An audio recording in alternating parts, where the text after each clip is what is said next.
ওরে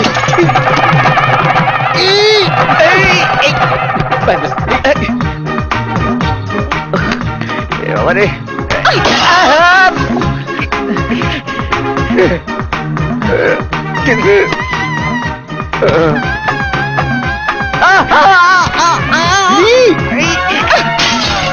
ছি ছি ছি ছি, আমার ভাবতেও অবাক লাগছে, এরা আমার দাদা।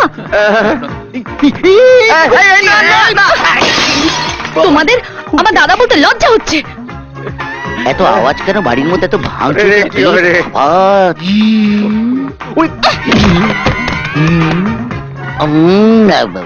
থাম থাম খুশি থাম। কাজটা তোরা ঠিক করিসনি। যেদের বসে ওই ত্রিদেব ঘোষালের মুখে চুনকালি মাখাতে গিয়ে একটা মেয়েকে আটকে রেখে মেয়েটার যদি কোনো ক্ষতি হয়ে যেত। কাকে বলছো কাকু? দুজন কাপুরুষকে? কাপড়